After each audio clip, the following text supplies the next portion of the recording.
very friendly environment, capitalizing upon the work that DCN has done, capitalizing upon what community has offered. We are discussing about internet versus democracy as a force of emancipation, but also as a force that distorts some things. Where that leads us, we as Digital Communication Network actually argue that this leads us to a better world, and only under the condition that we, the citizens, are better equipped in order to deal with this new world, and also we have the competencies and the things needed.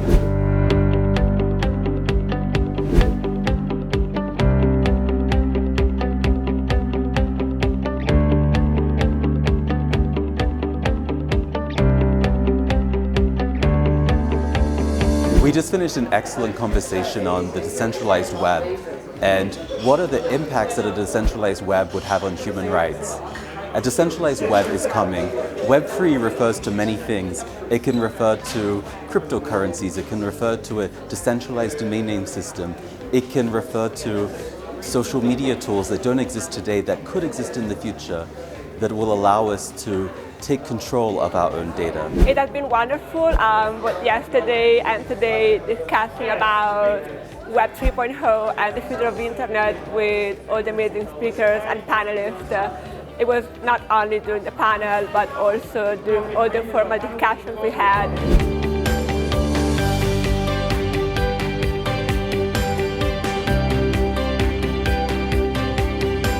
Being part of this panel has been really enriching experience.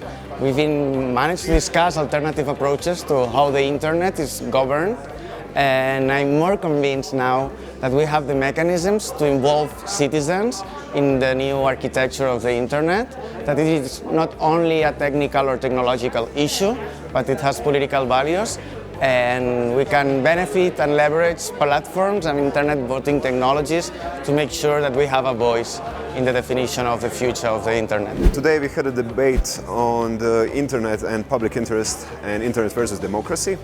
As my field of work is regarding privacy, I was talking about surveillance capitalism and how it undermines our democracy and our human rights. We were generally talking about Web 3.0, about the future of internet and how we can govern it.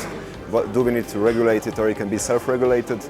And we try to actually find directions and actions all of us can take to make it a safer place in the future.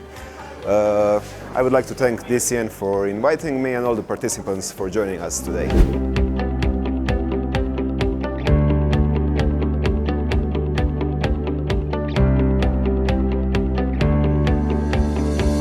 I think what I would perhaps take away is that if someone really wants to understand these issues, we really need to have more exercises, curriculums, perhaps at a school level and a university level about how we understand the digital rights landscape, how our freedoms are taken away, because I think that it's still a very invisible concept for many to come.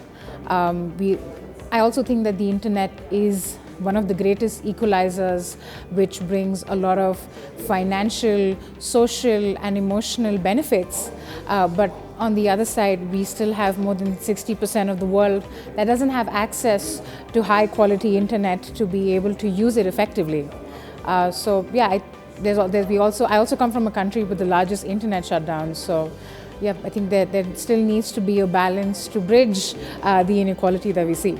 It was a great experience moderating the panel on internet versus democracy. We discussed plenty of issues as regards decentralization and how the internet will change the lives, and if we have right now a new way of government for the metaverse, or if we can find new ways of communicating and building a better future for democracy and the internet.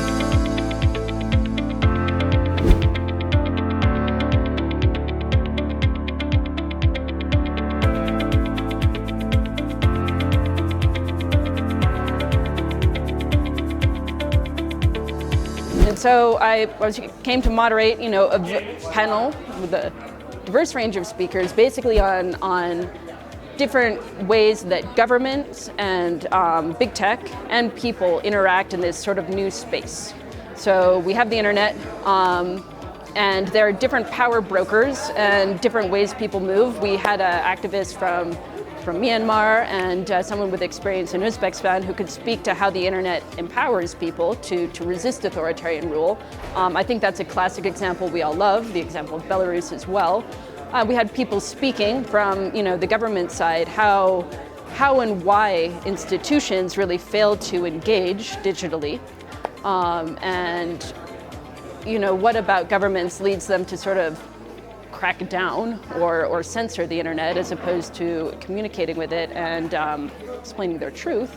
And then, from the side of big tech, the problems with algorithms and how they lead to populist policy. Today we are in Armenia. This is a democratic country, but it's very exceptional. After the collapse of Soviet Union, many countries, many republics turned into authoritarian and dictatorships. And that's why freedom of internet became so vital in this 21st century for us. So basically what we cover in these societies is how to empower citizens, how to make citizens to contribute more to the freedom of internet. And so the main idea to turn citizens into journalists who would make change in their societies. The internet's not the first new technology that opened a space for a totally new negotiation between state power and the people and companies, right? 700 years ago, 600 years ago, shipping became mainstream and we had the ocean. And people may have at the time said, yes, the ocean will be controlled by Britain or the ocean will be, run by these maritime powers, but that's never been the case.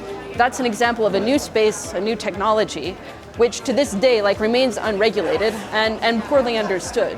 The internet could just as well be that. We dream of utopian visions, but I think the reality will be something more complex and constantly negotiated for a long time to come.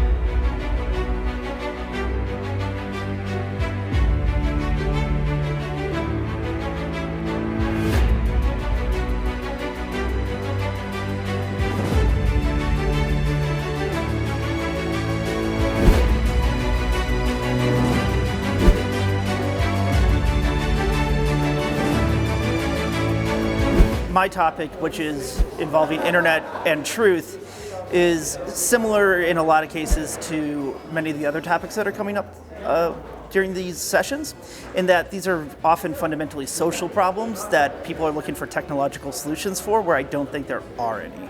I think that technology exacerbates problems, but it doesn't create them. It simply exposes problems that are already existing in fundamental society. So when we talk about internet and truth has always been a problem. Misinformation has been a problem in media for hundreds, thousands of years often, right? There are examples of misinformation going back to the Roman and Greek times even that we have.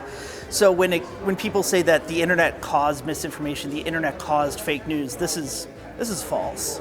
And we need to discuss instead, what can we do to help underlying societal issues instead of just looking for technological solutions. For me to develop trust online, it goes hand in hand with content moderation policy, and we have to be able to trust platforms to properly moderate our content. They are the ones who decide what stays online, what goes offline, and I think currently their level of distrust is growing, and we need to sort of try and rectify these patterns that we see when we rely on platforms mostly housed in Silicon Valley. When we look at platforms like Facebook or Twitter, these are products that are best utilized in English-speaking languages. So users who are using the product in North America, in Europe, they are getting the best experience. But outside of those regions, when you look at non-English speaking users, the level of resources that are being dedicated to properly moderating this content, it could be considered negligible. We see in Arabic-speaking content, Facebook's AI takes down 77% of the time their decisions are incorrect. And so at this point it's irresponsible to deploy technology that is incorrect so frequently, and we need to demand more of these companies to put more resources into better content moderation policies. I believe that we shouldn't kind of trust, not even the internet, not even our government, almost nothing we should trust it blindly, but we should have and develop critical thinking skills and be able to reason for ourselves what is biased, what is a fallacy, and what is kind of truth in our own way.